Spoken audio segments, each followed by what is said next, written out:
How's it going? We go ahead and adjust the light here. Might adjust a little bit. Okay, that's perfect. Uh, how's it going, everyone? Welcome to Carrion Comfort Studios. My name is Brother Wes, or Wes. And I am here to talk about John Carpenter this evening. But beforehand, I wanted to cover some more things. So recently, past few weeks, as you all know, there's been a lot happening in the news. On top of COVID-19 quarantining, there's also been Black Lives Matter movement picking up steam again, which is excellent. It should never ever stop, um, especially with the murder of George Floyd and Breonna Taylor, and charges being made, and hopefully charges being made in the cases of Breonna Taylor. OBS, don't let me down. Okay, hopefully it's still going. Um, but I just wanted to let you know, past couple weeks I haven't been streaming because I wanted to take. I, as a small streamer, streaming during a time like this comes across almost like I'm still scrabbling for a community, for an audience. I only have 73 followers, and while it's still important for those followers to know where I stand and where everybody else stands, I felt it was more important to give a platform or the space that I take up during these times and give them to creators that aren't normally given this platform, or they stream at the same time and they might not have the few amount of people that watch like I do. I'm very lucky. I'm very privileged in that. Um, so I just want to let you know that's where my head's been at recently. I still stand with Black Lives Matter. Still keep protesting. It's working. Still keep donating to bail funds. Still keep donating to organizations that are pushing forward for systemic change in our, not just our judicial system, but in our government system. So that when we say that we are a nation for everyone, where it's equality, then make sure that we're helping them be able to have the finances to be able to provide for that, for because it's not cheap. The legal system is not cheap, so that's important. Um, Thank you for the bits, Kenny Gaming. I'm going to be making a substantial donation, because I've made a handful. I didn't make like a bunch of them, but I'm announcing like I'm going to make, and I haven't decided the amount yet. And if anybody wants to make one, I'm willing to match it. But once I get paid this weekend, I'm going to be donating more money towards the ACLU, and as well as the Black Lives Matter Fund, and probably throw some at the NAACP as well. It's important to get as much financial backing for all of these important groups, um, and keep letting your voice be heard, and lifting up the voices of not just black content creators, but black people in your lives all around you. Listen to them, and um, be able to let them speak for themselves and elevate their voices. So I'm gonna figure out an amount. It's gonna be up to $250. I don't have a lot of money, but if anybody makes a donation within the next 24 hours, I'll be sure to match it up to $250 to any charity of your choice. I was planning on making another donation to Black Lives Matter movement, to ACLU and NAACP. But if there's a bail fund or anything, I don't have a lot of money. I've got a lot of bills, but I do have other ways of helping as well. So I'm all for it. Uh, Other than that, thank you for watching, spending time, hanging out. Um, and we are about to get into an in-depth conversation and discussion about great horror legend and director, composer, writer, producer, John Carpenter. Love you as well. Love you as well. And also be sure to go follow Gehenna Gaming. It's an excellent group. It's a group that no matter what, I will always devote time to, and I will always devote energy to, because they do good work, and they're good voices in this community. And now, especially now more than ever, is a time to put a focus toward those good voices in your community. And don't let those voices be drowned out by people that are elevating hate and intolerance. Um, and that's all I'm going to say about that. So, this episode of Dark Depths, we're covering the life, the legacy, and the time. Fuck those voices. Burn them out. Exactly. So, this evening we're going to be talking about the life, the legacy, the works of John Howard Carpenter. Now, John Carpenter was born January 16th, 1948. He's an American filmmaker, screenwriter, and composer, as well as a producer, as well as an outspoken fan of the video game community. He's a cult classic icon. He has worked with various movie genres, but he is most associated with horror, action, and science fiction films of the 1970s and 80s. Most of his films were initially commercial and critical failures, with the notable exceptions of the movies Halloween, The Fog, Escape from New York, and Starman, surprisingly enough. However, many of Carpenter's films from the 1970s and 80s have come to be considered cult classics. And he has been acknowledged as a very influential filmmaker. He is one of the greatest influences on my work and my writings, and especially the games that I run. The cult classics that he's directed are including and not limited to the movie Dark Star, which was filmed in 1974, 1976's Assault on Precinct 13, 1982's The Thing, 1983's Christine, which is a Stephen King adaptation, 1986, and my personal favorite of his movies. I think out of all of his movies, this is my personal favorite, though The Thing is up there as well as some of the others. Big Trouble in Little China, starring Kurt Russell. 1987's Prince of Darkness. 1988's They Live, another favorite of mine. 1995's In the Mouth of Madness. He returned to the Halloween franchise as both a composer and executive producer for the horror sequel Halloween in 2018, which was the first time he had been associated with the franchise since Halloween 3 Season of the Witch. Not only is he a filmmaker and a screenwriter and a producer, but he has also composed or co-composed most of his own film's music. He's won a Saturn Award for Best Music for the film Vampires. That was filmed in 1998. He's also released 3 studio albums titled Lost Themes in 2015, Lost Themes 2 in 2016, and Anthology, Movie Themes, 1974 to 1998 and 2017, which I own all 3 of those albums. They're excellent. Anthology is, like it said, it's an anthology of all of of his music. But Lost Themes 1 and 2 are both excellent, especially if you're a fan of his music, especially the music that is prevalent in his movies as well. The Thing and In the Mouth of Madness. Definitely, those are both big favorites of mine as well.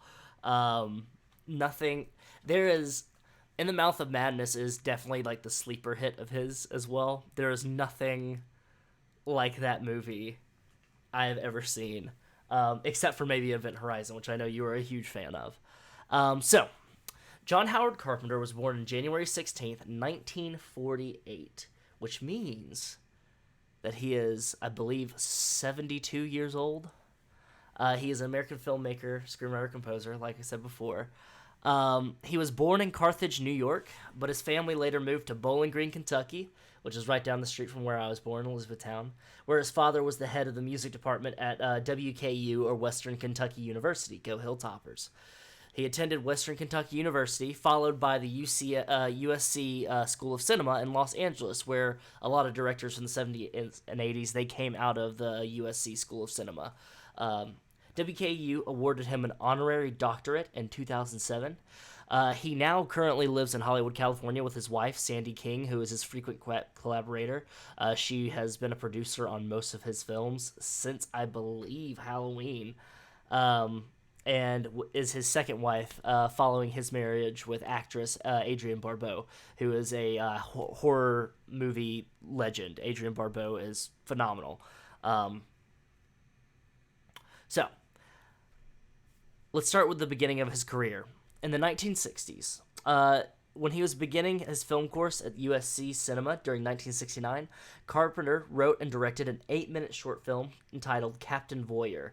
The film was rediscovered in the USC archives in 2011 and proved interesting because it revealed elements that would later appear in his later film Halloween, which was directed and released in 1978. Captain Voyeur, you can find it on YouTube, I believe. And it is much like most short films, especially that came out at that time. You can compare it with the works of George Lucas and everything. I still have that link going. Let me go ahead and take care of that real quick. But I will say it is worth the look if you want to check. Let's see.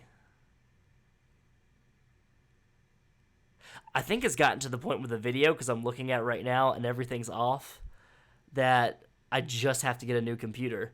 That's just what we're at. That's just like where we're at right now.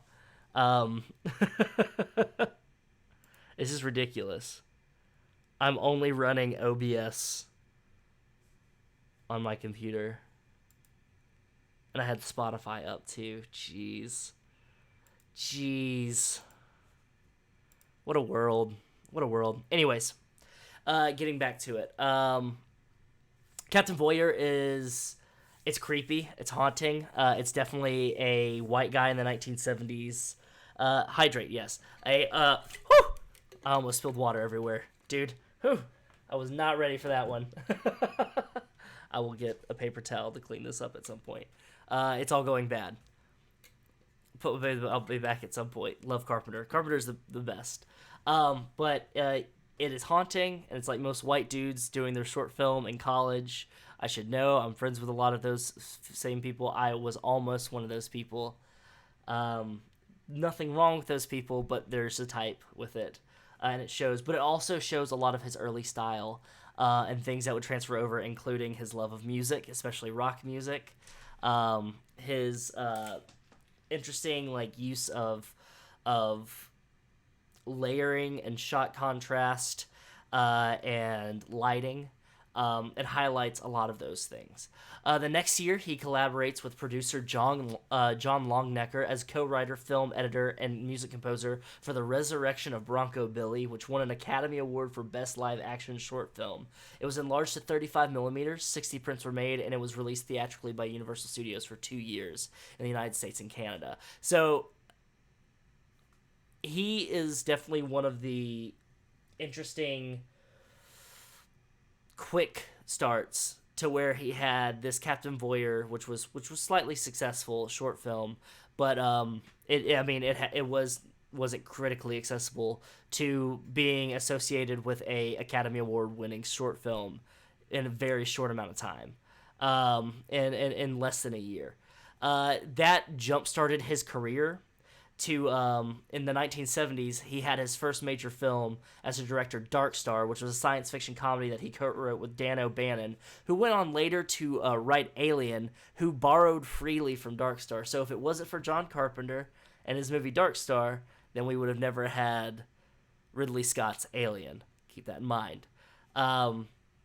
The film was only reportedly cost $60,000, and it was very, very difficult to make for both Carpenter and O'Bannon, which was completed the film by multitasking, with Carpenter doing the musical score as well as writing, producing, and directing, and O'Bannon acted in the film. He also did special effects, which got him work on Star Wars as well. Carpenter received praise for his ability to make low-budget films, and that would follow him for the rest of his career, up until now, up until present. Carpenter's next film, another favorite of mine, though it is very heavy and is quite a bit, is Assault on Precinct 13. It was released in 1976 and is a low-budget thriller influenced by the films of Howard Hawks, particularly Rio Bravo. As with Dark Star, Carpenter was responsible for many aspects of the film's creation. He not only wrote, directed, and scored it, but he also edited the film using the pseudonym John T. Chance, which is the name of John Wayne's character in Rio Bravo. And Carpenter said that he considers Assault on Precinct 13 to be his first real film because it's the first film that he filmed on a schedule. It was the first time that Carpenter worked with Deborah Hill, who is later a ton of his later films as well. He assembled a main cast that consisted of experienced but relatively obscure actors. The two main actors were Austin Stoker, who had appeared previously in science fiction, disaster, and blaxploitation films of the era, and Darwin Jostin, who had worked primarily for television and was once his next-door neighbor. It received critical reassessment in the United States and is now generally one of the best exploitation films of the 1970s. If you're not familiar with Assault on Precinct 13, it follows a police precinct that, due to holding a criminal gang leader, is assaulted by criminals in the night. And much like Rio Bravo, the heroes of the story have to fight off not only the people that are attacking outside of the precinct, but within. It's a very interesting one to watch, especially in times like these. So I would say it is very heavy. There's a lot of violence in it. It's much, but it's definitely worth the watch, especially to get a better understanding of John Carpenter's like his style and his filmography and everything. So afterwards, he would both write and direct the Lauren Hutton thriller Someone's Watching Me, and it was a television film that covered the tale of a single working woman who, soon after arriving in LA, discovers that she's being stalked. Very fit within his style. It was very human but horror-centric. Next, one of, some might call one of the most important but one of the worst films in Hollywood history. It is one of George Lucas's favorite films, and it's called The Eyes of Laura Mars. It is a 1978 thriller which features Faye Dunaway and Tommy Lee Jones. It's directed by Irvin Kershner and was adapted in collaboration by David Zella Goodman from a spec script that was titled Eyes, written by Carpenter, and would become Carpenter's first major studio film of his career. So this is where you start seeing Carpenter is flexing that multitasking muscle a lot more in other Hollywood projects that aren't necessarily his own, but him doing these projects or allowing him to get his foot in the door so that he can do his own projects, including his next, some might say his biggest hit. It's his most popular widespread hit other than The Thing.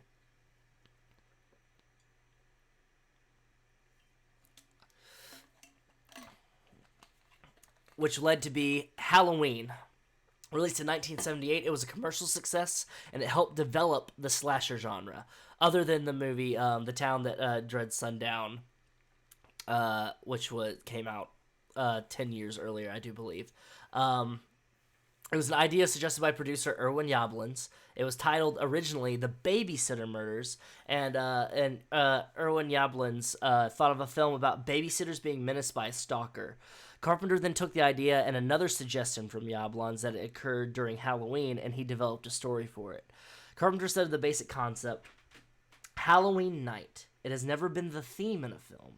My idea was to do an old haunted house film. Film director Bob Clark suggested in an interview released in 2005 that Carpenter had asked him for his own ideas for a sequel to his 1974 film Black Christmas, which was written by Roy Moore, and featured an unseen and motiveless killer murdering students in a university sorority house. As also say in the 2009 documentary Clark World, which was written and directed by Clark's former production designer Darren Abram after his death in 2007, Carpenter directly asked Clark about his thoughts on developing the anonymous slasher in Black Christmas. I did a film about 3 years later, started a film with John Carpenter. It was his first film for Warner Brothers, which picked up Black Christmas. He asked me if I was ever going to do a sequel, and I said no. I was through with horror. I didn't come to the business to do just horror. And he said, "Well, what would you do if you did do a sequel?" I said it would be next year, and the guy would ha actually been caught, escaped from a mental institution, go back to the house, and they would start all over again. And I would call it Halloween. The truth is, John didn't copy Black Christmas. He wrote a script, directed the script, did the casting. Halloween is his movie, and besides, the script came to him already titled anyway. He liked Black Christmas and may have been influenced by it, but in no way did John Carpenter copy the idea. 50 other people at that time had thought to do a movie called Halloween, but the script came to John with that title on it, which has been a long thought and talked about debate about whether or not Carpenter came up with the idea, he developed it himself, or if he stole it from somebody else. And 2005, that was broken from the man himself, said no, he didn't copy it.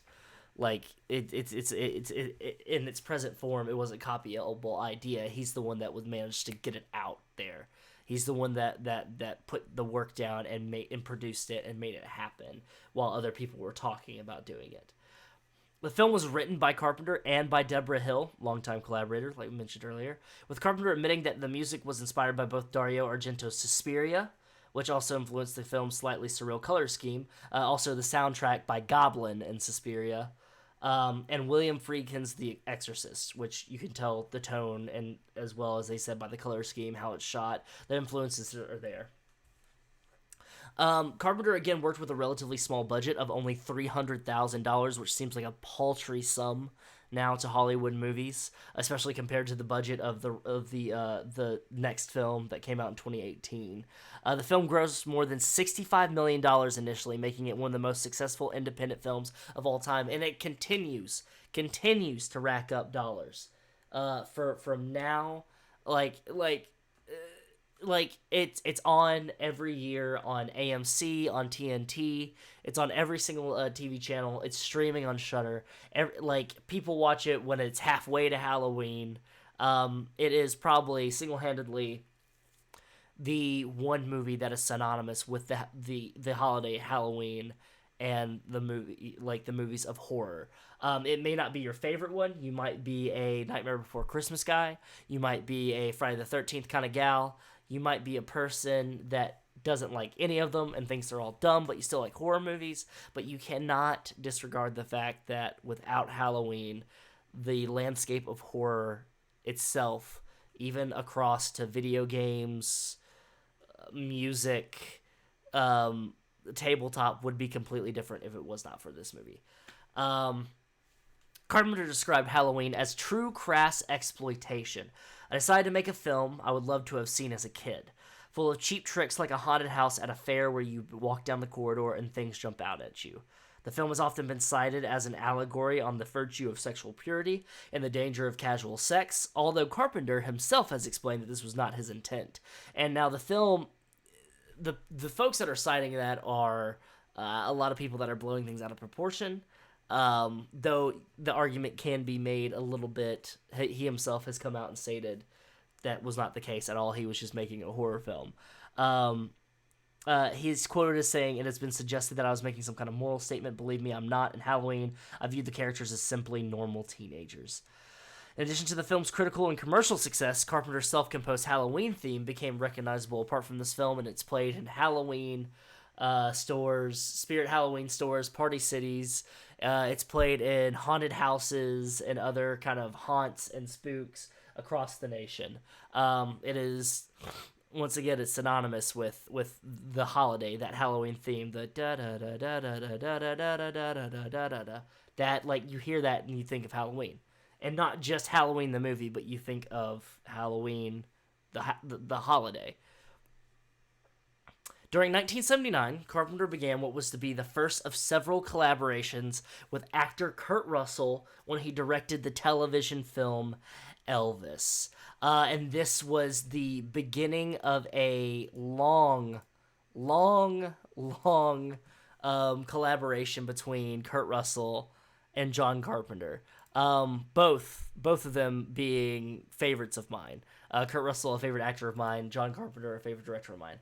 Elvis the movie was a made-for-television biographical film. It was directed by Carpenter. It starred Kurt Russell as Elvis Presley and it was originally aired on ABC. It was the last role on television for Kurt Russell, and it's the first collaboration between him and John Carpenter. After its success here in the United States, a shorter re-edited version was released for Europe, for theaters in Europe and Australia. It was nominated for a Golden Globe for Best Motion Picture Made for Television, and it was nominated for 3 Primetime Emmy Awards, including Outstanding Lead Actor in a miniseries or a movie. It follows the life and career of Elvis Presley, but it ends in 1970. It does not depict the last few years of his career leading up to his death. There is a continuity error within it as well, because the last song Presley performs at his 1970 concert is an American Trilogy, which was not released until, or used in any concerts until 1972. there's more than one version of this film. There's an alternate edit that starts with Presley's hair being cut when he's called at the U.S. Army and the death of his mother, with no scenes of his life prior.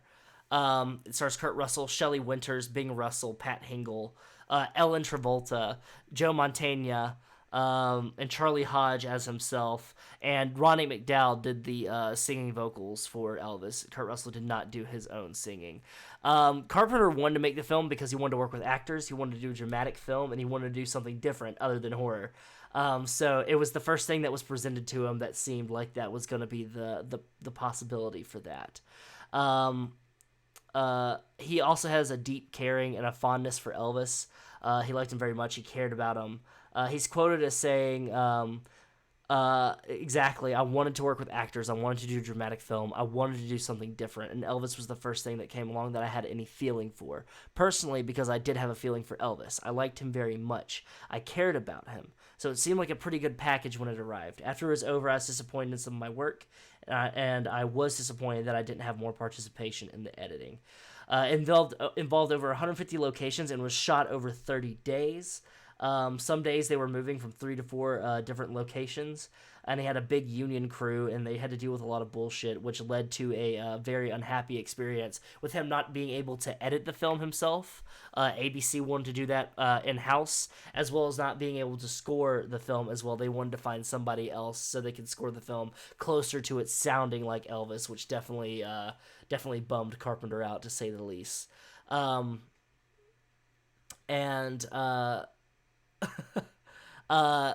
Not only, here's a little bit of trivia, but Kurt Russell has a very close history with Elvis as well.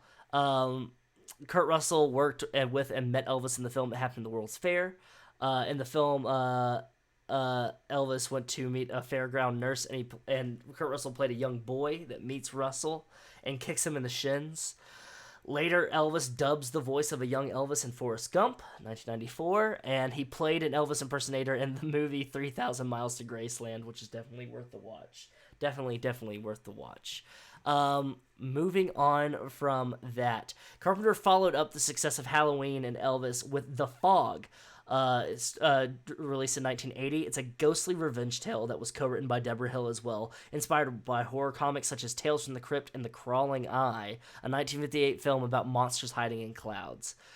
Completing The Fog was an unusually difficult process for Carpenter. After viewing a rough cut of the film, he was dissatisfied with the result. For the only time in his filmmaking career, he had to devise a way to salvage a nearly finished film that did not meet his standards. In order to make the film more coherent and frightening, Carpenter filmed additional footage that included a number of new scenes. Despite production problems and mostly negative critical reception, The Frog was another commercial success for Carpenter. Coming off the back of the success of Halloween, everybody wanted to see the next horror film that John Carpenter was going to come out with.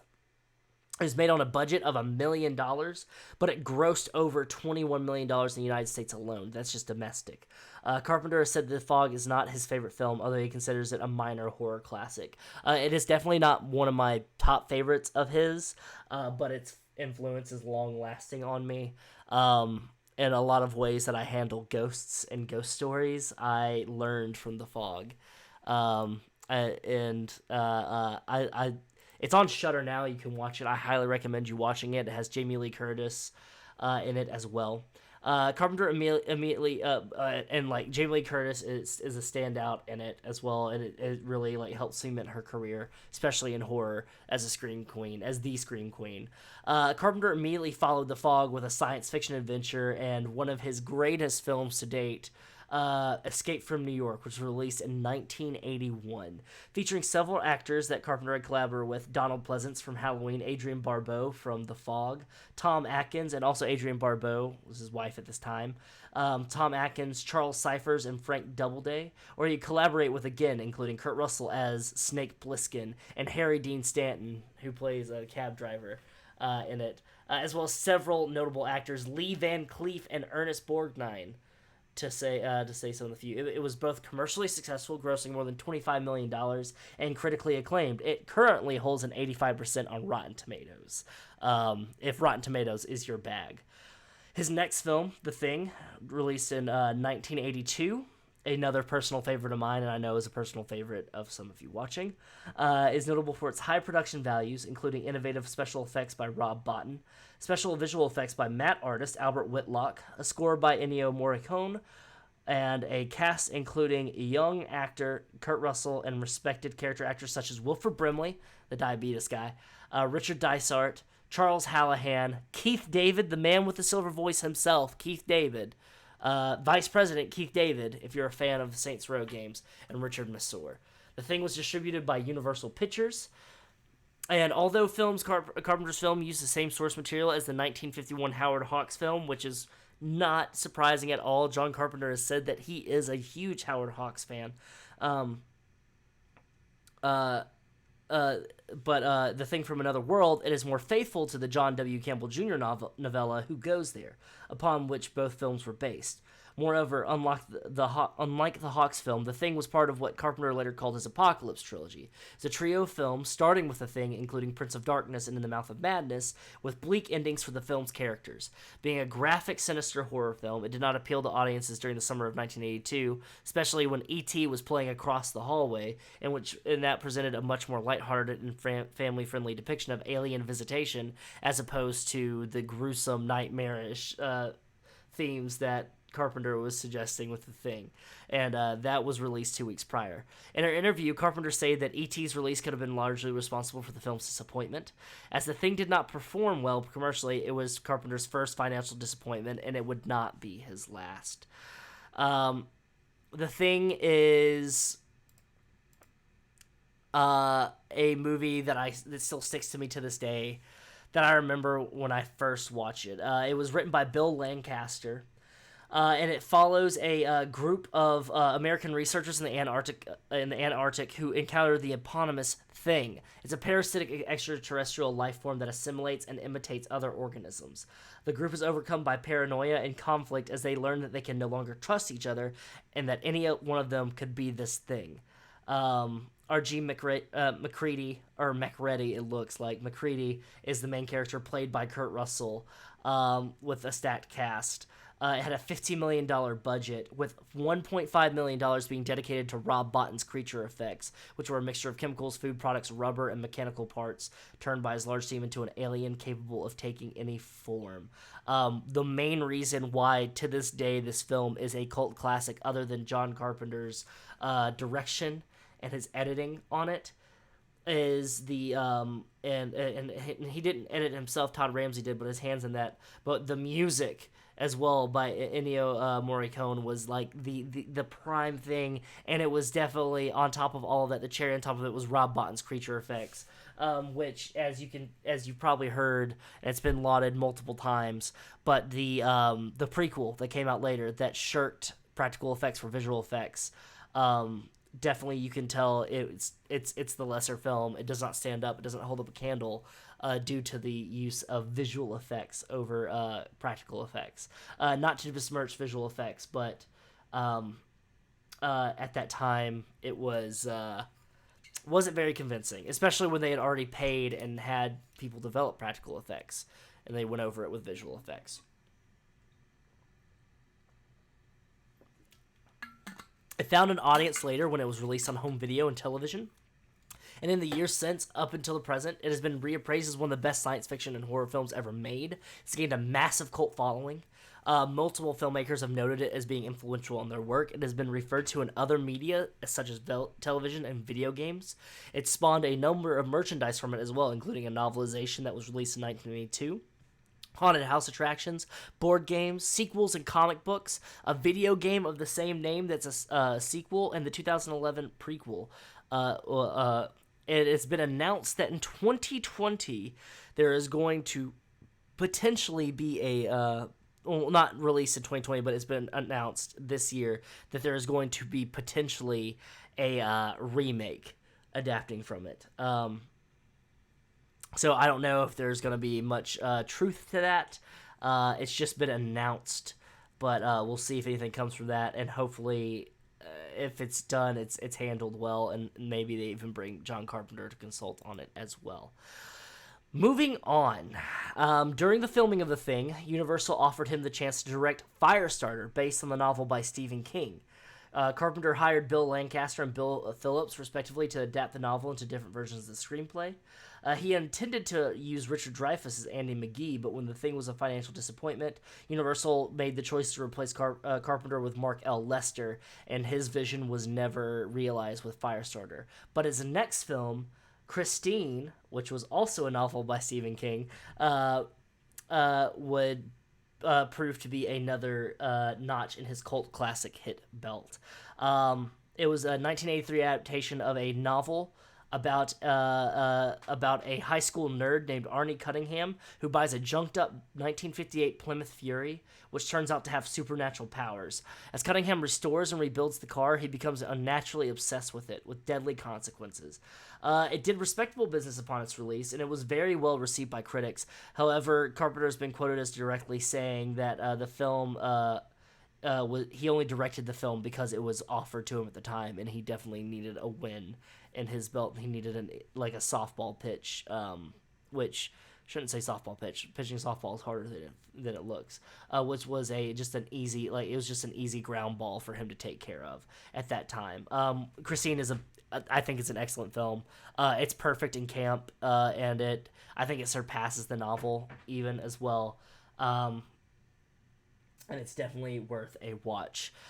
During the filming of after the filming of Christine, his next movie Starman, which was released in 1984 and produced by Michael Douglas,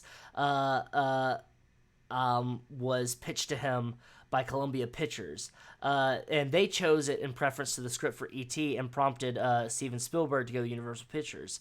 So Spielberg was supposed to take Starman Columbia, Spielberg was trying to get E.T. to be done by Columbia Pictures, and the Columbia Pictures passed on E.T. To make Starman instead, and so Steven Spielberg, with a faster timetable, moved to Universal Pictures and decided to make E.T. there.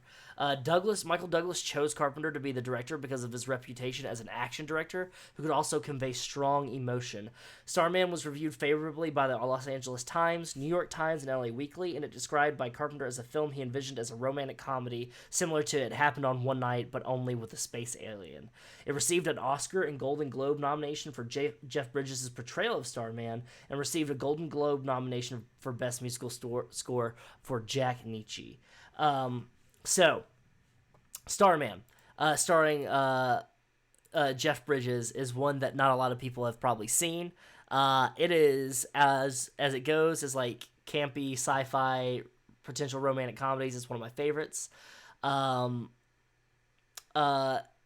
It tells the story of an alien who comes to Earth and clones a humanoid body, which is portrayed by Jeff Bridges, in response to the invitation found on the gold phonograph record installed on the Voyager 2 space probe.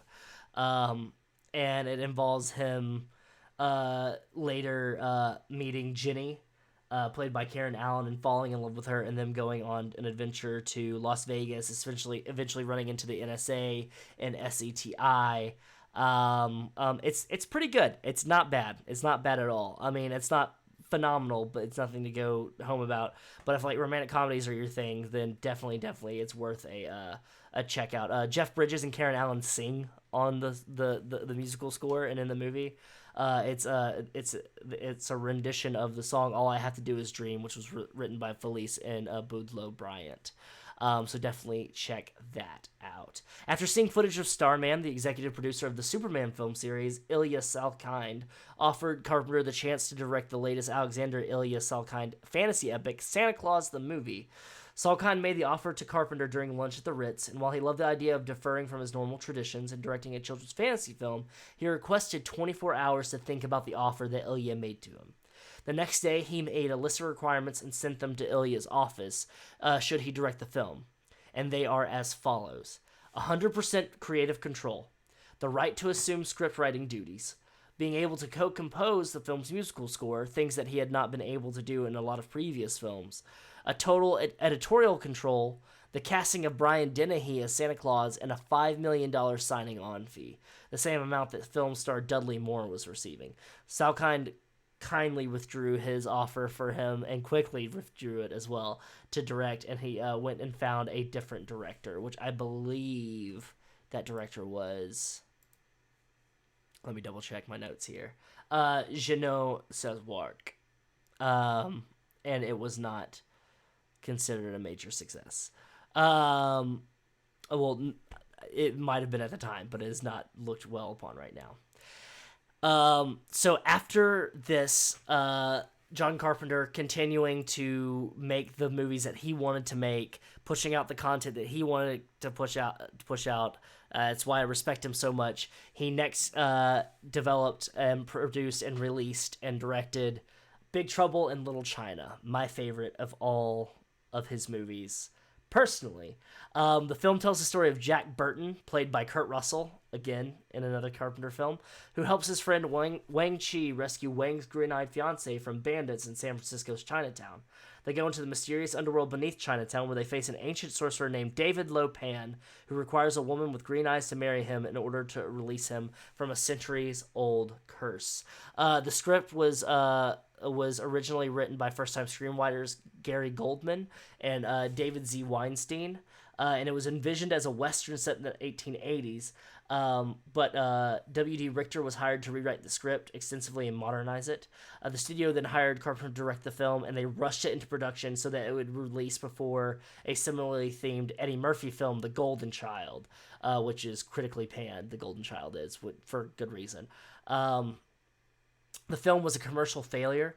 It only grossed $11.1 million in North America, below its estimated $19 to $25 million budget, and it received mixed reviews that left Carpenter disillusioned with Hollywood and influenced his decision to return to independent filmmaking, no longer wanting to invest in working with studios like 20th Century Fox and Columbia Pictures.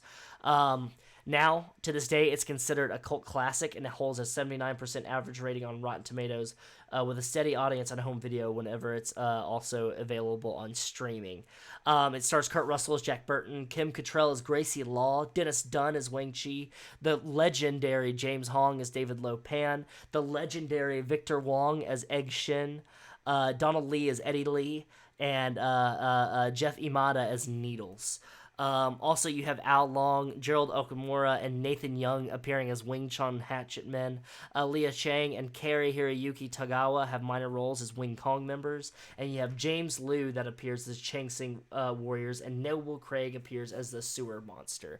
So even though they didn't have big roles, they had a lot of kung fu film and action movie film greats playing alongside in that as well. It does a great job of producing or presenting Jack Burton, who should be viewed as the hero, the everyman hero, as actually being kind of a bumbling idiot.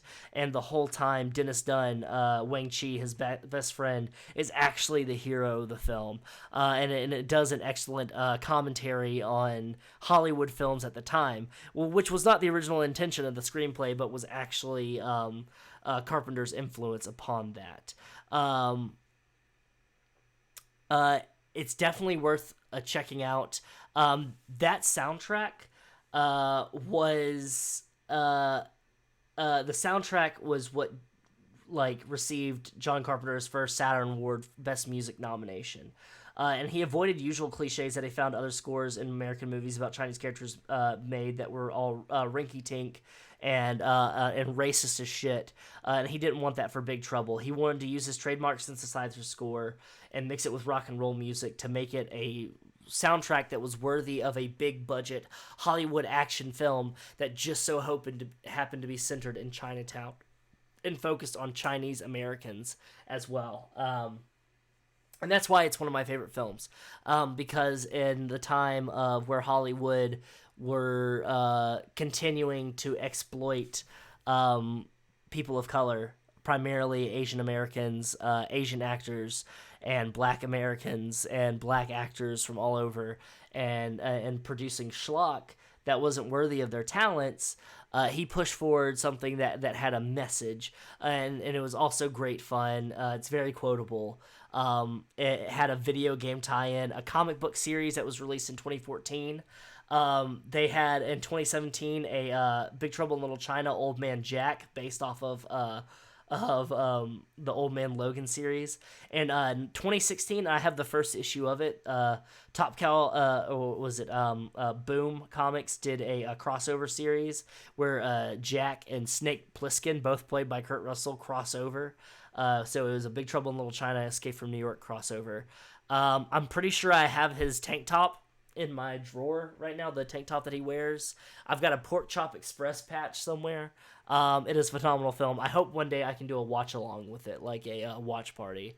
We should do that. We should do that with a bunch of Carpenter films. I should see if they're available on Amazon Prime and go from there. I know I would fucking love, love, love, love, love, love to do that. Uh, this music has, or this movie has influenced multiple things, including the lightning sorcerer demigod character Raiden from Mortal Kombat, which is a straw hat wearing monk able to control lightning. And also David Lopan has been credited as the original inspiration for the soul-stealing Mortal Kombat villain Shang Tsung. On top of that, the second season of the 2012 TMNT series had an episode called A Chinatown Ghost Story that uses concepts from the film but renames the antagonist Lopan to Ho Chan, and the storm figure Rain is replaced by Wind. Also, James Hong reprises his role from Little China as Ho Chan. James Hong, also a phenomenal voice actor, as well as behind the camera and in front of the camera. It's also influenced a D. Antwoord song called the song We Have Candy by D. Antwoord. Gangnam Style had a parody music video called Lopan Style that include a cameo by James Hong, and Taika Waititi cited that it is a major influence on Thor Ragnarok, which you can see. In 2015 and 2018, they have announced that they're wanting to make a sequel to the movie with Dwayne The Rock Johnson playing Kurt Russell. But they later clarified in 2018 that they're not going to be replacing Kurt Russell with Dwayne Johnson as Jack Burton, but he's going to be playing a separate character. So best of luck with him with that. Moving on. After the financial failure of Big Trouble, Carpenter struggled to get films financed. He resumed making lower budget films like Prince of Darkness, which was influenced by the BBC series Quatermass, and though Prince of Darkness and other movies such as that were not well regarded or didn't make as much money, even though they were well regarded, some movies like They Lived, which came out in 1988, did develop a cult audience.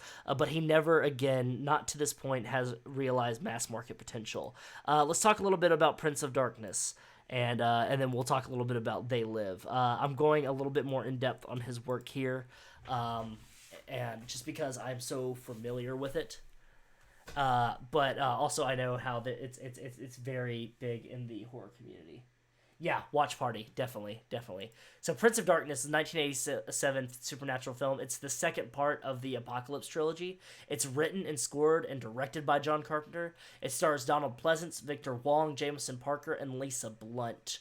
And within the plot, a priest invites a quantum physicist professor and his students to join him in the basement of a monastery belonging to the Brotherhood of Sleep, which was an old monastic order that could communicate through dreams. The priest requires their assistance in investigating a mysterious cylinder containing a swirling green liquid. Among the 13 academics present are wisecracking Walter, Demure Cayley, and lovers Brian Marsh and Catherine Danforth. They decipher the text found next to the cylinder, and the liquid appears sentient, and the liquid is exposed to the group, and horror runs rampant. It was shot in Los Angeles in 30 days. And he became inspired for making this movie by studying theoretical physics and atomic theory. He later recalls, I thought it would be interesting to create some sort of ultimate evil and combine it with the notion of matter and antimatter. That idea, which would eventually develop into the screenplay, was to be the first of a multi-picture deal with the Live Pictures, where Carpenter was allocated $3 million per picture and complete creative control. It holds a 58% on Rotten Tomatoes. By approval rating, and it is one of his more divisive films, of whether people love it or hate it. I myself love it. I think it is perfectly campy, but also perfectly horrific. The music is badass. It is one of my favorite movies of his. It's up there. The dream sequence narrations are sampled by DJ Shadow on his 1996 album Introducing. That's an excellent album. You should check it out. It's a little bit of trivia for you. Check out the soundtrack as well. I do believe it is available on Spotify. If not Spotify, it's found on YouTube and other places. Next is They Live. It's a 1988 American science fiction horror film written and directed by Carpenter again. It's based on the 1963 short story 8 O'Clock in the Morning by Ray Nelson. And it stars the rowdy Roddy Piper, the Pied Piper himself, Piper's Pit, Roddy Piper, Keith David again, the man with the silver voice, and Meg Forster. Follows an unnamed drifter who discovers through special sunglasses that the ruling class are aliens, concealing their appearance and manipulating people to spend money, breed, and accept the status quo with subliminal messages and mass media. It was a minor success at its time. It debuted at #1 in the box office, but it originally received negative reviews, criticizing its social commentary, which I think its social commentary is exquisite, about mass consumerism. And questionable writing and acting. However, like other films of Carpenter, it's later enjoyed as a cult following, and it became recognized as a largely underrated work. I am one to agree. You can find it on Shudder currently, I do believe, streaming on Shudder. Definitely watch it. It has a notable and lasting impact on street art, particularly the art of Shepard Fairey. And its 6-minute alley brawl between the protagonists make appearance of an all-time of list of best fight scenes, and that's between Keith David and Roddy Piper, where they're fighting each other. And like Roddy's trying to convince Keith David that he's not crazy, that he's actually seeing things for how they are. A hilarious, excellent fight scene. The political elements are derived from Carpenter's growing distaste with the ever-increasing commercialization of 1980s popular culture and politics. He is criticizing Reaganomics within it. He's the Reagan Revolution, run by aliens from another galaxy. He throws out a negative snark toward Ted Turner, towards Universal executives, to Pepsi, just to consumerism in general. Carpenter has rejected the neo-Nazi and white supremacist claim that the film is an allegory for Jewish control of the world, and he has instead noted that the film is about yuppies and unrestrained capitalism, and it's quite the opposite. So if you ever hear anybody trying to make those claims, you can quickly shoot them down about that. The music, once again, composed by John Carpenter. It is fucking fantastic. It holds a 86% on Rotten Tomato, with a critical consensus saying that it's politically subversive blend of horror and sci-fi. It is an underrated genre film from John Carpenter. If you can't tell, I love genre films. I specifically love John Carpenter's films. It is quoted everywhere. It is, you can find it anywhere, everywhere. It has been used in Family Guy, The Simpsons, South Park, Friends, even. The movie is everywhere. It's referenced in Saints Row because Keith David plays himself in it. Green Day has referenced it. It has one of the most popular quoted lines, "I've come here to chew bubblegum and kick ass, and I'm all out of bubblegum," which the line is paraphrased by Duke Nukem in Duke Nukem 3D. I'm pretty sure I saw somebody that I followed on, Duke Nukem.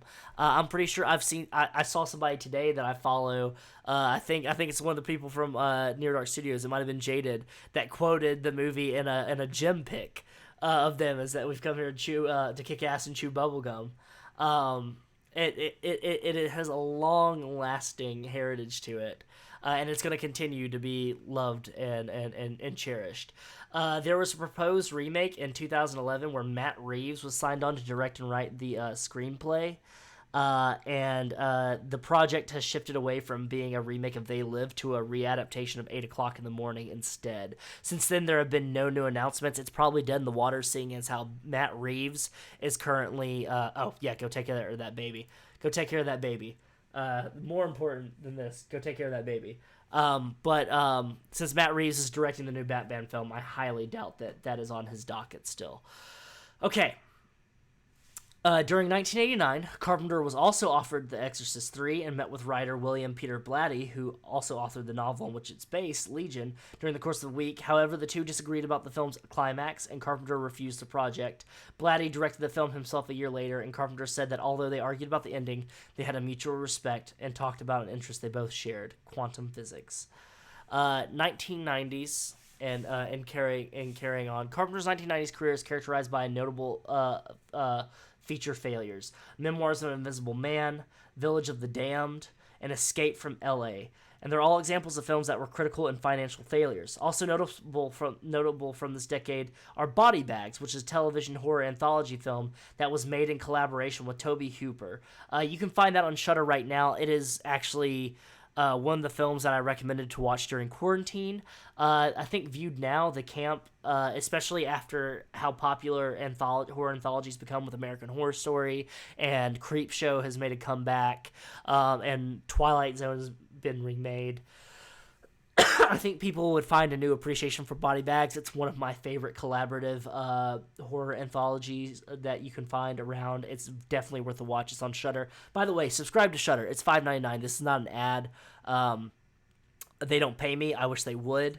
I would love to work with Shudder. I would love to do stuff with Shudder. Maybe that's further down the line, but Shudder is worth the investment. They have tons of original content. They have tons of classic content. They have tons of horror that supports Black filmmakers within the horror genre, that supports Asian filmmakers within the genre, Latinx creators, LGBTQ creators, truly pushing progressive viewing for people in the modern era, and not getting a lot of recognition that it deserves. So definitely invest into Shudder. Now comes Ravnos's one of his favorite movies from 1995. Yet another Lovecraftian homage, which was In the Mouth of Madness, which did not do well commercially or with critics. I did not have a lot of notes for this, but I'm going to get into it.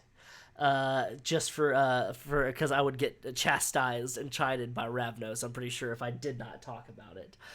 So In the Mouth of Madness is a 1994 American horror film that was directed once again and scored once again by John Carpenter and written by Michael DeLuca. It stars Sam Neill, Julie Carmen, Jurgen Prochnow, David Warner, and Charlton Heston.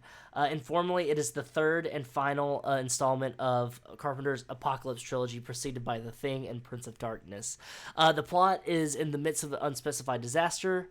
John Trent recounts his story of being a freelance insurance investigator that has lunch with his colleague that has asked Trent to work on his largest insured, investigating a claim by New York-based Arcane Publishing that's saying that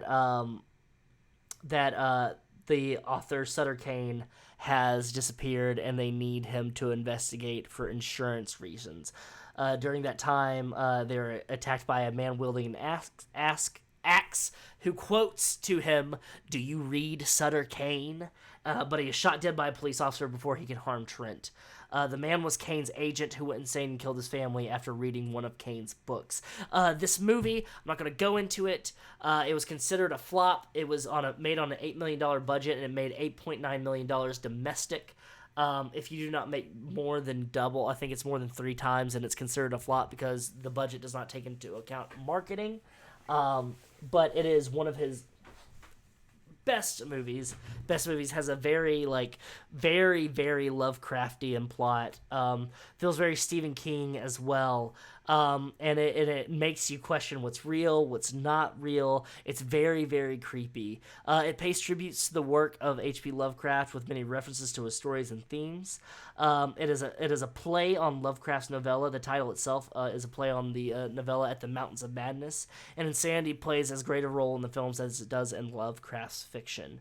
The opening scene depicts Trent's confinement to an asylum where the bulk of the story is told in flashback, which is a common technique that is used by Lovecraft.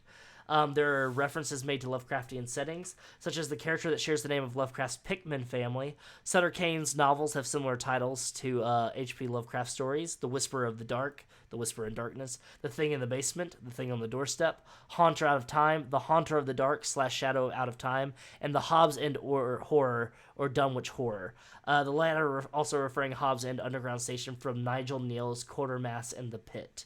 It's also a reference to Stephen King, who writes horror fiction set in New England hamlets. Definitely check it out. I think it's on Amazon Prime as well. It might not be on Shudder anymore, but definitely check it out. I've got an app called Just Watch It that you can see where all these films are being held at. If not, then I can find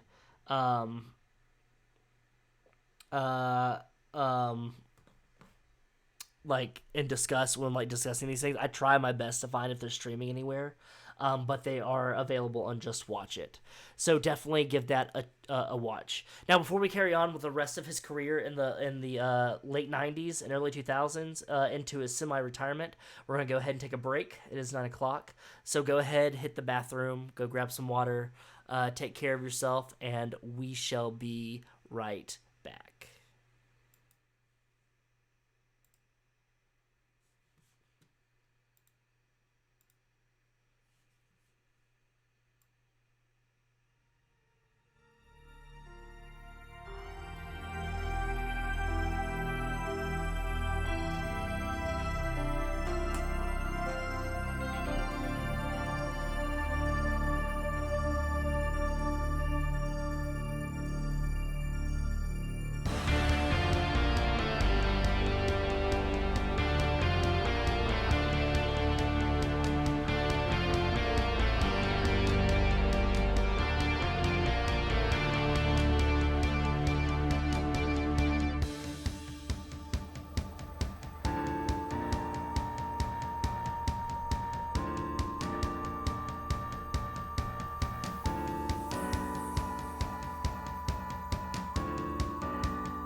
All right.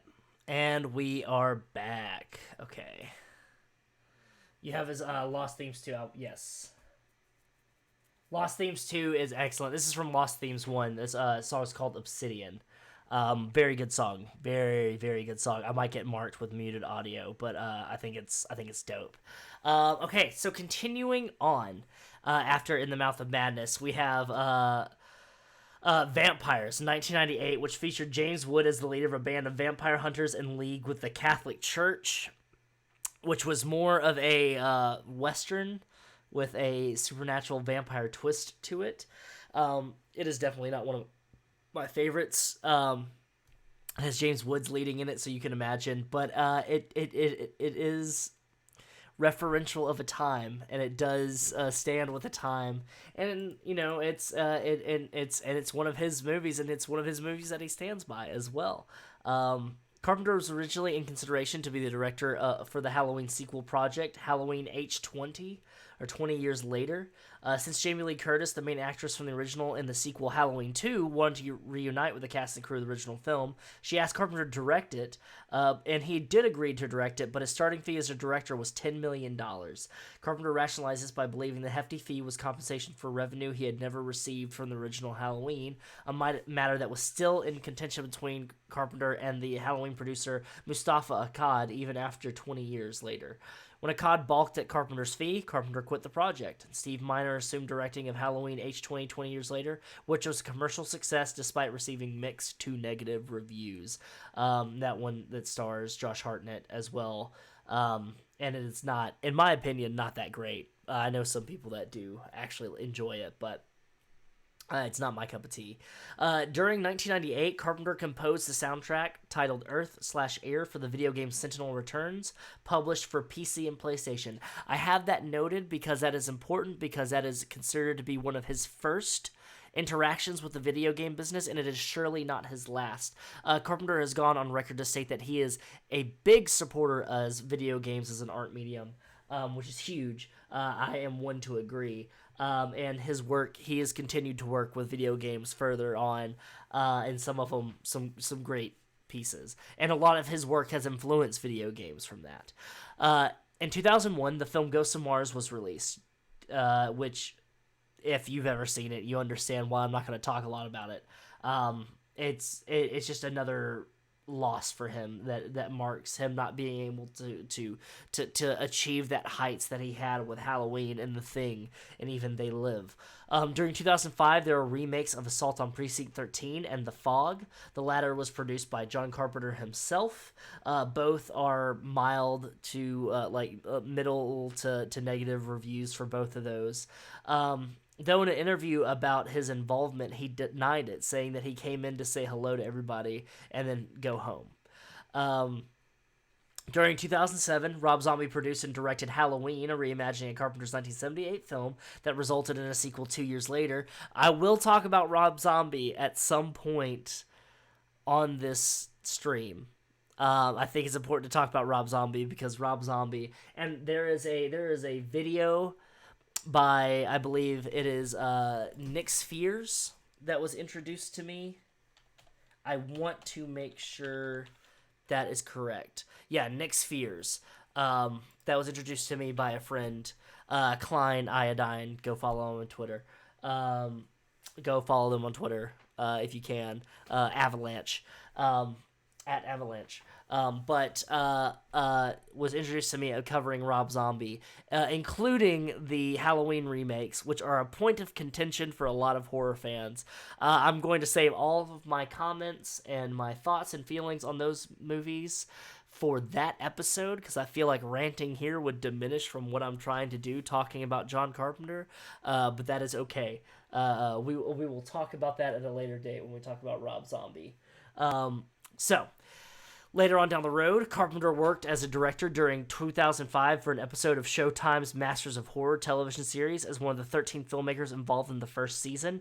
His episode, Cigarette Burns, one of the best episodes on that television series, received generally positive reviews and positive reactions from Carpenter fans, many of whom regarded it as on par with his earlier horror classics. It definitely was a return to form from him for what people had thought that he had lost with Ghosts of Mars and vampires. He since contributed another original episode for the show's second season entitled Pro-Life, about a young girl who is raped and impregnated by a demon, wants to have an abortion, but whose efforts are halted by her religious fanatic, gun-toting father and her 3 brothers. That one I have not seen yet. It seems like it's very heavy. I do want to check it out, though, and see if it's worth its salt and see how it handles the subject material. What that shirt is, these are the 3 wolves that live inside me. It's a shirt from the Smoky Mountains, my man. It's the shirt from the Smoky Mountains, the Great Smoky Mountains. But it represents the 3 wolves that live inside me. They're all hungry. Everybody, be sure to go follow Ivan Booze as well. I see that you changed your name as well to Ivan Booze. I love the name change. Though I did love Pee Pee Poo Poo Man. And I loved saying that on stream.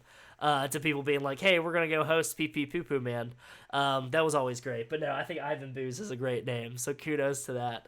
But yeah, make sure to go follow Ivan Booze. The man it does a phenomenal job at playing League of Legends. He was very patient with me when I attempted to play League of Legends with him. So definitely go give him a follow. Okay, so the 2010s. The Ward focused on music and return to Halloween. The Ward, Carpenter's first film since Ghosts of Mars, premiered at the Toronto International Film Festival on September 13th, 2010. Let's talk a little bit about it. It's a supernatural psychological horror film directed by Carpenter, starring Amber Heard, Mammy Gummer, who is Meryl Streep's daughter. She was in the 3rd season of True Detective. Danielle Panabaker, Laura Lee, Lindsay Fonseca, and Jared Harris. It's set in 1966, and it chronicles a young woman who is institutionalized after setting fire to a house and finds herself haunted by the ghost of a former inmate at the psychiatric ward. It was shot on location at the Eastern State Hospital in Medical Lake, Washington. The film marks a return after a 10-year hiatus. He's quoted as saying he was burned out. He had fallen out of love with cinematic storytelling. Despite this, in the meantime, he had made Cigarette Burns and Pro-Life. He said that series reminded him of why he fell in love with the craft in the first place, and he said that the script came along at the right time for him. The reception to it received very poor reviews. Reports that 33% of 72 surveyed critics gave the film a positive review. It holds a 4.41 out of 10 average rating, and its consistent states, lacking the hallmarks of his best work, The Ward proves to be a disappointing mundane swan song for director John Carpenter. Very, very, very sad. About it. I have not seen The Ward. I'm definitely gonna check it out just to see if it is as bad as they say. I would like to go back in with like clear eyes and to see if that is actually the case. I'm always willing to give creators a benefit of the doubt when people say that their movies are not good or their work's not good, especially with the state of genre film as it is now. I wonder if he would have released it now, it would have been lauded with critical acclaim. Carpenter also narrated the video game Fear 3, and he also consulted on its storyline. In October 10th, 2010, he received the Lifetime Award from the Freak Show Horror Film Festival. His test footage from the film Dark Child emerged in 2010, and on October 31st, 2010, it was announced that Carpenter would direct Dark Child. And Dark Child is... oh, goodness. It's a American comic book character that was from Image Comics. Very dark. It outsold Spider-Man, the Hulk, and Superman and Batman. 1 second. I'll be right back. 1 second.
That was that was fucking weird.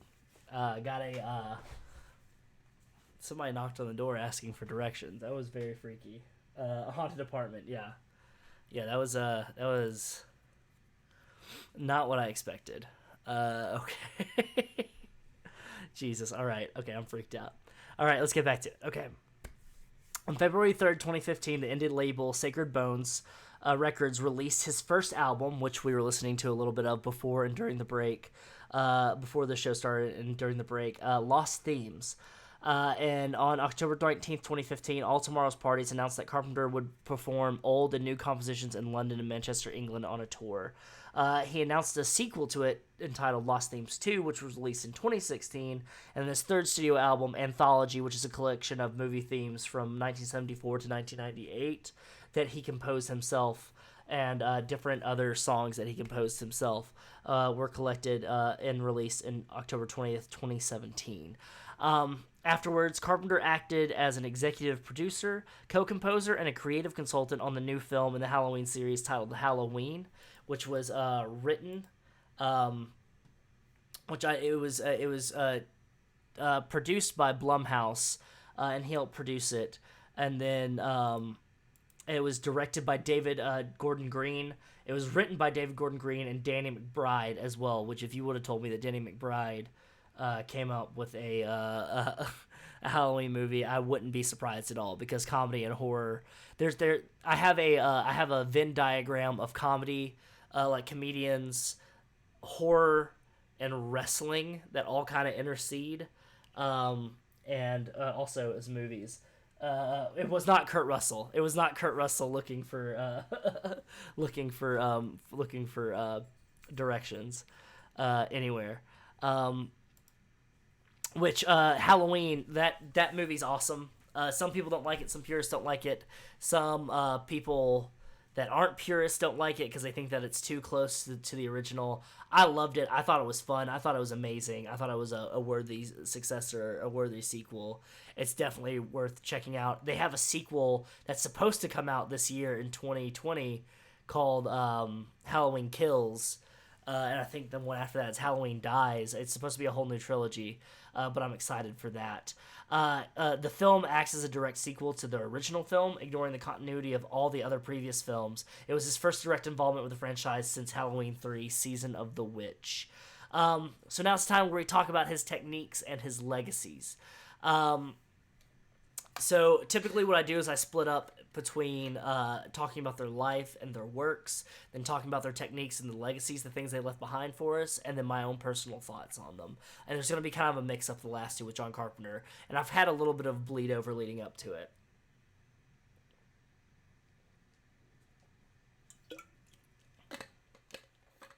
So, John Carpenter's films are characterized by minimalist lighting and photography, static camera use, the use of a Steadicam, and distinctive synthesized scores that are usually self-composed by him.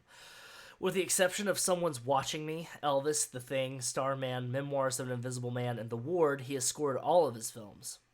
Though some of them are collaborations, most famously the themes from Halloween and Assault on Precinct 13. His music is generally synthesized with accompaniment of piano. I think I said it right. I can never say that word right. God damn it. Accompaniment from piano and atmospherics. Carpenter is an outspoken proponent of widescreen filming, and all of his theatrical films, with the exception of Dark Star and The Ward, were filmed in anamorphic with a 2.351 or greater aspect ratio. The Ward was filmed in Super 35 to match the tone and the date that it's set during. And that was the first time Carpenter has ever used that system. Carpenter stated that he feels that the 35mm Panavision anamorphic format is the best movie system there is, preferring it to both digital and 3D film. On top of that, his music uses dark overtones with twinkling synthesizer and heavy rock and roll influenced drums and guitars. He also plays live with his son sometimes. I know he's gone on tour with Nine Inch Nails before for a couple legs of their tours. I love his music. I definitely love his movies. Now, let's get into what John Carpenter means to me. John Carpenter was there for me in a time where I thought I understood horror movies. I was getting into horror movies, and I thought that like utter trash was phenomenal like horror films. Like Cabin Fever by Eli Roth. I used to be a really big fan of. I'm not as big as an Eli Roth fan now anymore. It's essentially not a big Eli Roth fan at all. But it was movies like that that led me to watch more Carpenter. Of course, I had watched Halloween a bunch, but I hadn't watched a lot of his other movies. And each one of his movies has left on an impression of me of something that I needed to, and I have adapted in my own storytelling, which is you are able to have um, uh, a combination of bombastic action scenes with skull digging horror, as well as characters that stand out as characters, but they have heart and emotion to them as well. They're not complete caricatures, but they are wacky. I mean, just look at Big Trouble in Little China.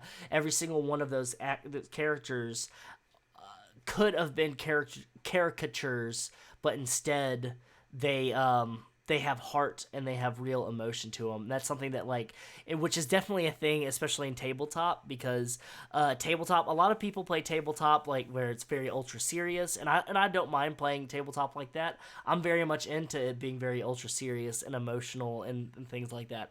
But also tabletop is known to be wacky and fun and adventurous, and John Carpenter and his films and his genre films are like the perfect marriage of that. They come together so well. It's like ice cream and apple pie. Man, there is nothing like it. The way he has framed some of his shots, his music also has influenced what music I use to score the atmosphere in my own stream games. I think that it's good to have something that's not always dark cello or strings or something like ratcheting up. Like, it's good to have something that seems off-putting or doesn't seem there, that might take you by surprise but actually kind of fits the environment. He is definitely a proponent of that. He's definitely taught me that. I highly recommend a lot of his movies, including the Halloween and They Live in the Fog, are on Shudder right now. I highly, highly recommend you guys seeing them. One second, let me pull up. Let me go ahead. I can pull Netflix up right now, actually, and see if any of his films are on Netflix. Because I'm dedicated, because I want people to know that you should go check it out. No, none of them are on Netflix. There's a lot that are referred to. But a lot of his stuff is on Amazon Prime. A lot of his stuff is on Shudder.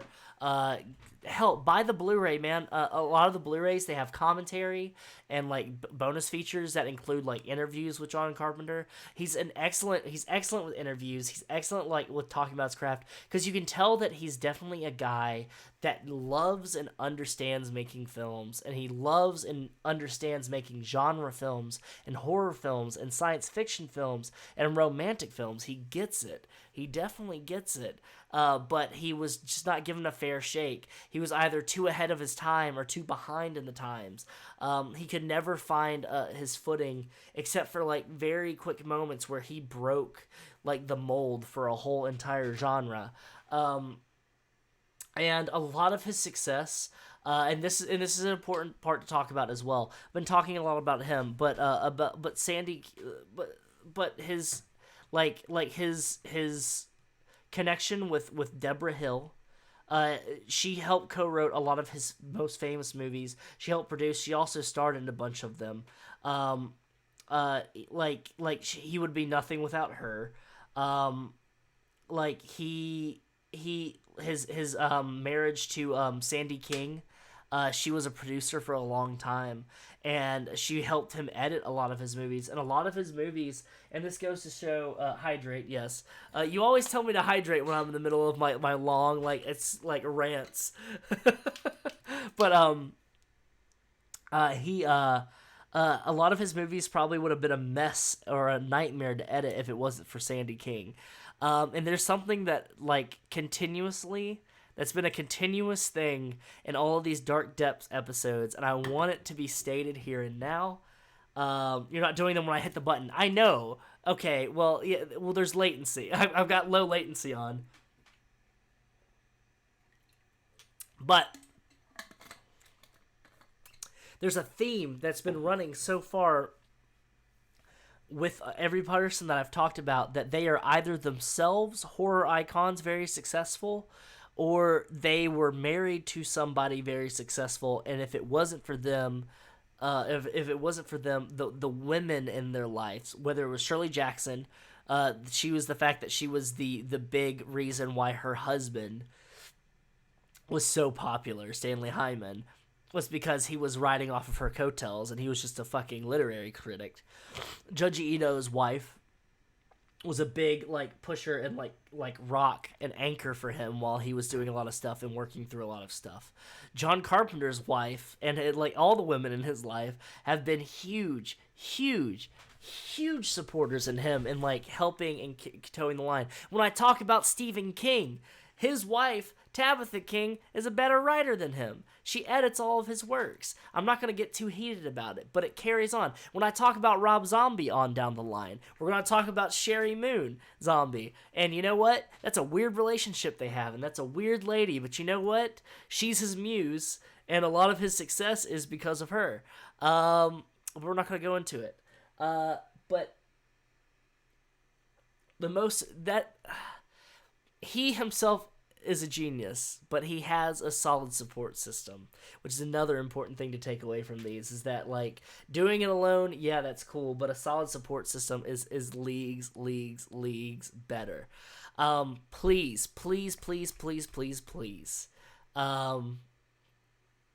go check out his movies. All of them. Go watch all of them. Go watch all of his movies. Go watch Cigarette Burns. Go watch Pro-Life. Go watch Captain Voyeur on YouTube. It's 8 minutes. Listen to his albums. Experience his work. Learn about his life.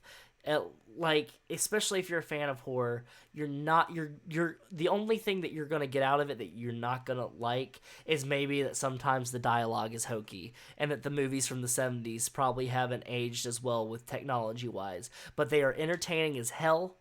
They're a great fun time. They're spooky as shit, and they're definitely worth it. And his music is so atmospheric. If you ever find that you need something to listen to while writing, stop listening to that lo-fi YouTube video that's really popular for just one time, and go ahead and check out Lost Themes and Lost Themes 2. Check out John Carpenter. Check out his work. Check out the interviews that he's done. Check out the writings that he's made. Check out all his other influences. He is one of the most influential people that I have ever witnessed and spent time with, and that's going to carry on for a very, very long time. Thank you. So thank you, John, and thank you, everybody. So that's Dark Depths on John Carpenter. I am going to download this once the stream's over. I am going to keep it, and I'm going to be starting up an actual YouTube. That's a Carrion Comfort Studios YouTube channel that I'm going to be posting all of the Dark Depths episodes, starting with Junji Ito on it, the more horror-centric ones. The tabletop system ones have been deleted from Twitch. It's a shame. I didn't have all of them downloaded. So I do have some of them, but that's okay. I can always go back to them and talk about them with a lot more understanding and with a lot more. So I definitely wouldn't mind going back and doing those. I'm going to start putting these on YouTube, so they're just there. They're housed there. So I'll have something. And as soon as that's made, I'll go ahead and announce that on Twitter and everywhere so people can follow it or not follow it. That's fine. Thank you, your big dad, for watching. Thank you, Gehenna Gaming, for hosting. Thank you for the bits. To reiterate a point that I made at the top of the show, Carrion Comfort Studios is an ally to Black Lives Matter. Carrion Comfort Studios is also an LGBTQIA+ supported Twitch stream. I myself am pansexual. I am an ally. I support Black Lives Matter movement. I support the protests happening. I think all cops are bastards. I'm not going to be limited on this. I'm very outspoken about it on Twitter. I'm very outspoken about it all over the place. And like I said at the top of the show, if there are any donations made in the next 24 hours, I'll match them up to $250 to a bail fund, to Black Lives Matter, to NAACP, to ACLU, to the Thurgood Marshall College Fund, to any of them, to any fund that is bettering the lives and the communities of black people in the United States, and they are pursuing justice for the inactions that were caused and the atrocities that were caused by the United States judicial system and the government system, starting from all the way back from 400 years ago, before there was even a United States judicial system. If they are bettering it, if they are bettering the education of black people in America, if they are supporting the housing and the lives of it, I do not mind supporting and giving them money. I appreciate follows. I appreciate people who subscribe. I appreciate people who donate money to me. But at this point in time, at this juncture, though it would be very, very useful. Here, let me go ahead.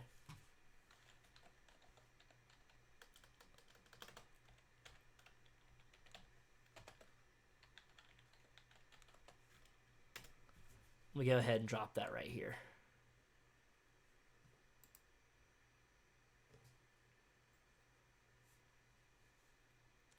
I'm pulling it up right now.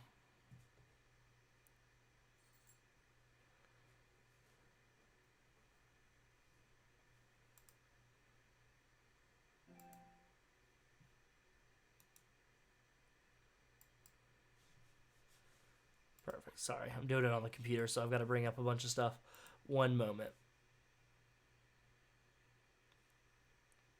Of course, I started using the internet, and God, OBS is just shit the bed.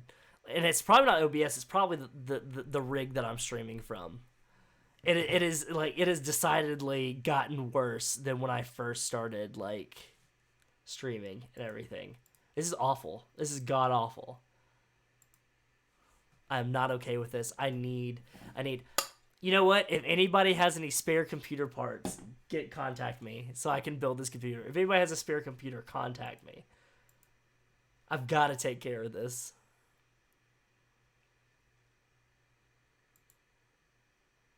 Let me go ahead and drop this link real quick.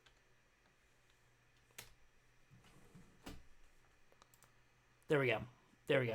I went ahead and dropped the link there. Go ahead and hit that up.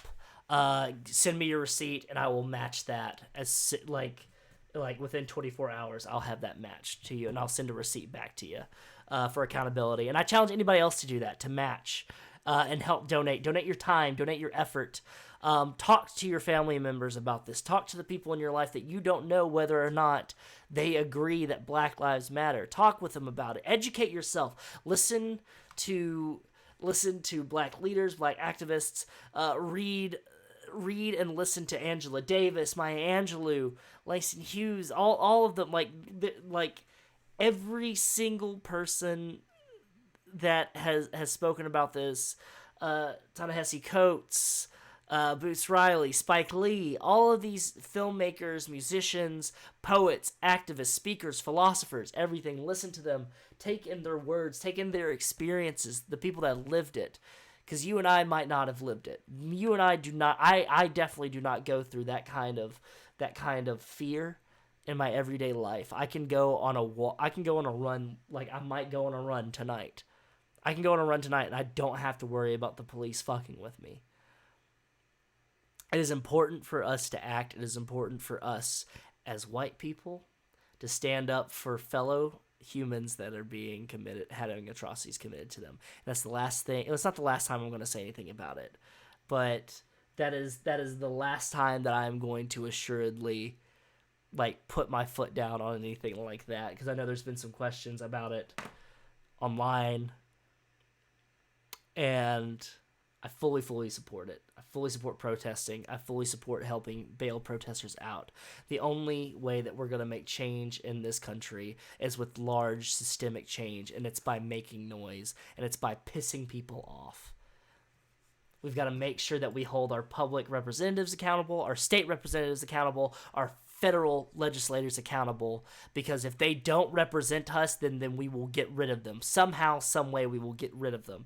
If they do not represent the betterment of mankind and the betterment of the citizens of the United States, we will get rid of them. There are already plans in different cities across the United States about abolishing the police, about getting rid of the police and having social workers by giving money to social services across like citywide, statewide, and having them handle things like domestic violence disputes, like transporting people with paramedics. There should not be a cop that is involved with everything. Banish the Aeons. Yes, yes, yes, for real. But yeah, I would love, love, love to talk to more people about this. I would love, love, love to swap some information, swap some things to take in over. I would also love to talk to anybody about John Carpenter, Shirley Jackson, Junji Ito, or anybody else. I'm going to be putting a poll up on our Twitter here. Up on at Comfort Carrion on Twitter about what the next episode of Dark Depths should be about. The only one that we've talked about recently that's going to be a repeat on there is Silent Hill, the series. But other than that, I'm going to have some interesting ones on there. I'm going to have some ones that are out of left field, and I can't wait to talk about them. I can't wait to go over them. Hopefully they get picked. You can follow me at Twitter at BrotherXWest. That's my personal profile. There I'm talking about activism. I'm talking about video games. I'm talking about comic book industries. I'm talking about the industry of tabletop role-playing games and what's happening in it right now. I am playing I'm playing games with Gehenna Gaming. Go support Gehenna Gaming. Join their Discord. Show them some love. Give them a subscription. Go follow them on Twitch. Support your small-time creators, especially in this trying time. People like Near Dark Studios. People like the Onyx Path. People like Eastward Games.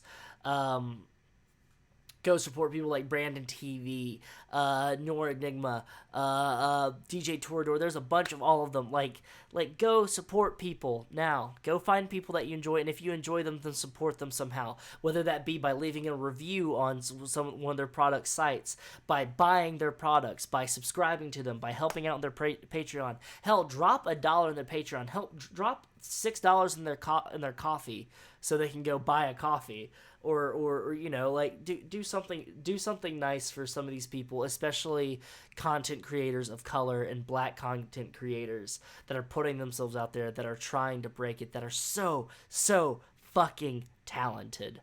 I love each and every single one of you, whether you're watching this now or you're watching it later. I have love for all of you. I wouldn't be doing this if it wasn't for you. And remember, thanks, Dad. Thank you, Dad. Thank you. Thank you for your follow. Thank you for your patronage. And thank you so much from the bottom of my heart. I will see you all on Saturday, where I'll be hopefully streaming The Last of Us. Hopefully my package where I pre-ordered the game from Naughty Dog will be arriving on Friday so I can play it on Saturday. But if it does not, then we will be streaming something else. But I will be streaming Last of Us probably next Wednesday, if not this Saturday. I hope you have a great rest of your evening. I hope you have a great rest of your week. You're in the middle. You've made it. And you're going to continue to making it. And you're going to continue doing great and amazing things. Be a good person.